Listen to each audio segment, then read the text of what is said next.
Today we're going to wrap up our discussion of acids and bases, just talking about the pH scale and how you can calculate pH, and then we're going to talk about neutralization reactions, which are just another kind of double displacement reaction, which we've been doing repeatedly throughout the year. And then we'll end with an experimental technique called titration, which uses neutralization reactions to determine the concentration of an acid or a base. Okay, so the first thing is the pH scale. So we actually started the chapter with the pH scale because it's something that most students are familiar with. But the pH scale tells us how much hydronium ion or how much H plus is present in a particular solution. So we know that anything that has a pH less than 7 is acidic, and that when we look at the relative amounts of H3O plus and OH minus, there's more H3O plus in an acidic solution than OH minus. If we have a neutral solution, the pH is exactly 7, and that we know that the relative amounts of H3O plus and OH minus have to be the same. In a basic solution, the pH is greater than 7, and we have more OH minus than we have H3O plus. So to actually calculate the pH of a solution, the pH is equal to the negative log of the hydronium ion concentration, H3O plus. And so this is a function you're going to need to find on your calculator. For most of you, it will just be the letters log. If you can't find it, you can come see me and I can help you figure out how to put that in there. So for this particular example, it says what is the pH of an aspirin solution with H3O plus concentration equal to a 1.7 times 10 to the minus 3. So if we plug that into our calculator, the pH is going to be equal to the negative log of the H3O plus concentration, which in this case is 1.7 times 10 to the minus 3. And so that's going to give us a value of 2.77 pH units. And so you can get an estimate for how this number should look by looking at the H3O plus concentration. Because this is a base 10 system, I don't expect you to be able to convert back and forth in your head, but the exponent here, if you take the negative of that, the pH should be close to that. So we're looking for a pH near 3, so 2.77 is right in that right ballpark. So now pOH is similar to pH, except that with pOH we're measuring the concentration of OH minus in our solution. And these two things are related because water automatically breaks apart so that some of it is OH minus and some of it is H3O plus. So the pOH is going to be the negative log of the OH minus concentration. And it turns out that since these two quantities are related, that the pH plus the pOH is always going to equal 14. So now let's do an example. So this says, what is the pOH and the pH of a baking soda solution with H3O plus concentration equal to 5.6 times 10 to the minus 9th? Okay, so we can easily, based on the example we just did on the previous slide, we can easily go from the H3O plus concentration to the pH. So let's do that first. So that's going to be equal to the negative log of 5.6 times 10 to the minus 9th. And again, because this exponent is negative 9, we're looking for something that should be around 9. So when we calculate that, when I put that in my calculator, I get 8.25. So that is our pH. And now if we do the pOH of that same solution, it's just going to be the pH plus the pOH is equal to 14. So 14 minus 8.25 gives us 5.75, and that would be the pOH of this solution. So these calculations are pretty simple once you get the hang of putting the log into your calculator. Now we're going to change gears just a little bit and talk about neutralization reactions. So a neutralization reaction is the result of an acid reacting with a base to make a salt and water. So I'm going to look at or show you a few examples of these. So a neutralization reaction can involve strong or weak acids and strong or weak bases. So there's 4 possible combinations for how this reaction can occur. So the first one we're going to look at is the easiest. This is a strong acid reacting with a strong base. So I told you that the products are always going to be a salt and water. So we want to pick out the 2 ions that are not H plus or OH minus and put those together first to make a salt. So we have Na plus and we have Cl minus. So that makes sodium chloride, which is going to be aqueous. And then we also are going to get H and OH combined to make water, which is a liquid. All right, so when we write out our net ionic equation, we want to get rid of any ions that don't change. Just like when we did precipitation reactions, we want to get rid of the spectator ions. So if HCl is a strong acid, then we know it's going to break apart completely to H plus and Cl minus in solution. Okay, the same thing with NaOH. It's a strong base, so we're going to get Na plus and OH minus in solution. And then on the product side, sodium chloride is soluble, and so we're going to get Na plus and Cl minus on that side. And then water is a liquid, so we can't break that apart. Okay, so if we look at what's changing from one side to the other, we can see that the H plus and the OH minus become a liquid, and so those are actually participating, whereas the Na plus and the Cl minus are aqueous ions on both sides, so they're really just there to neutralize charge. They're not participating in the reaction. So our net ionic equation, when we react a strong acid and a strong base, is always going to be H plus OH minus yields H2O liquid.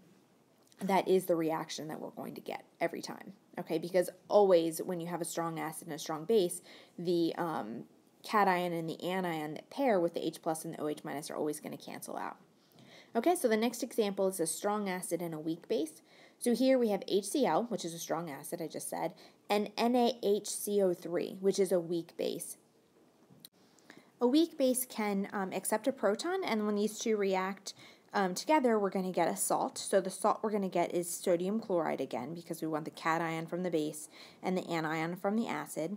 And then we're going to get water, which is H2O. And carbonates are a little bit weird because they react to make water and carbon dioxide. So we're going to have H2O plus CO2. And you can track where all of the atoms went and see that the H from the hydrochloric acid, the H from the sodium carbonate, and then one of the oxygens come together to make a water, and then you're just left with CO2 in the carbonate. Okay, so in this case, the sodium chloride could separate into its ions, and the hydrochloric acid can also separate into its ions. So we can cancel out the Cl minus and the Cl minus on either side, but the sodium on the left in the reactants doesn't fully dissociate from the carbonate, so we can't cancel that one out because it doesn't, it's not a strong electrolyte on the left, only on the right.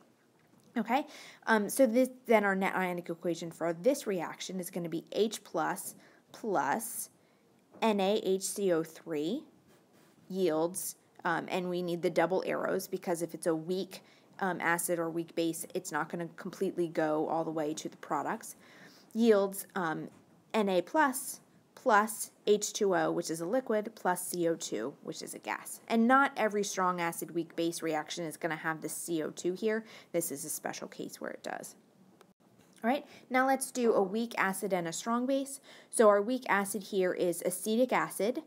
All right, so it's going to separate some, but not completely, and then NaOH, which is going to separate completely. Okay, so if we combine those, we're going to get sodium acetate, combine our cation from the base with the anion from the acid, and water, H2O, which is a liquid. Okay, and then just like in our last case, the sodium will separate on both sides, but the acetate is going to stay with the hydrogen some of the time over here on the left, and so we can't cancel that out. So our net ionic equation is going to be acetic acid plus OH minus yields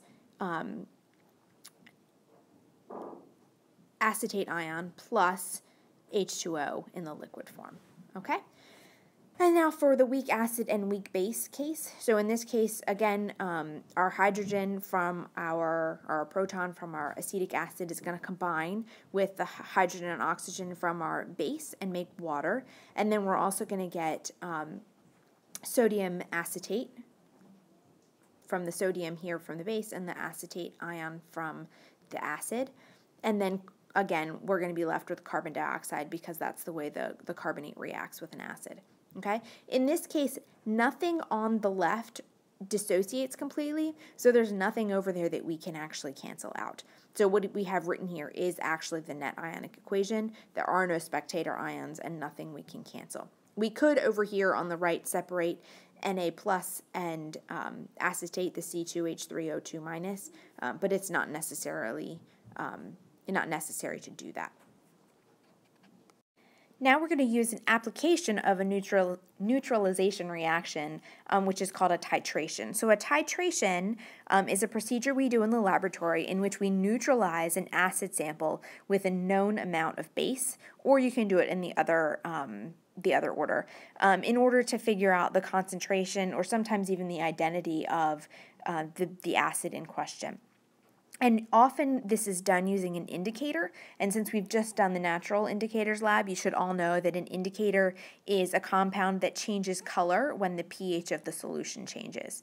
Okay, and then the last term that we need to know is the endpoint. The endpoint is when you have an equivalent amount of hydroxide in solution as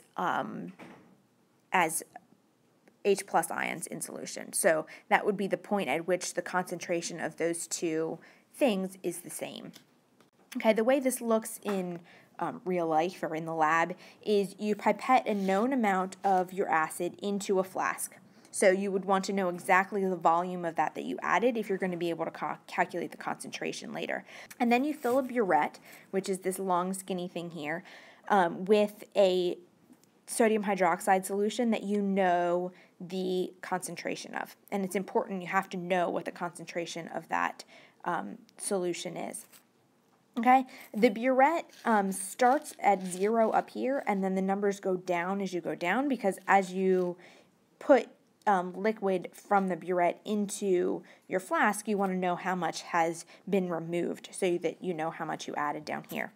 Okay, and then at some point you will hit your endpoint, and the solution will change color, assuming you've chosen an indicator that will change color in the right range. And then you can look at your final reading. That will be your V base, and since you also had the molarity of your base, you can go back and calculate the molarity of your acid. Now we can combine what we would do in the lab with the calculations you already have done in class.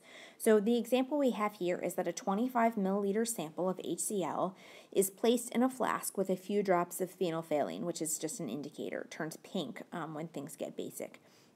A 32.6 milliliters of a 0.185 molar NaOH solution is needed to reach the endpoint. What is the concentration of the HCl solution? So in this case, it's a pretty simple example because we have a monoprotic acid, meaning it just has one H plus, and a base that just has one OH minus.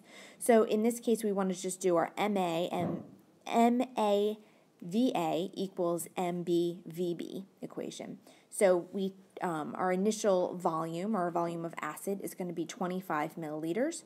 We don't know the molarity of our acid.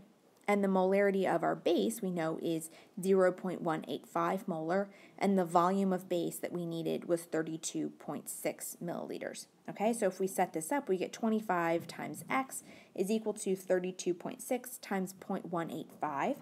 And if we solve for x, we find that the molarity of our HCl solution had to be 0.241 molar. Okay, so these are really pretty simple calculations. We've already done some like them in class. It just involves using experimental data in this case, which we will hopefully get a chance to do a little bit later in this chapter. So that wraps up all of the new material for acids and bases. We're not going to cover buffers in this chapter in this class, but if you're interested in learning more about acids and bases and buffers, you can take AP Chemistry and we'll talk about it more there.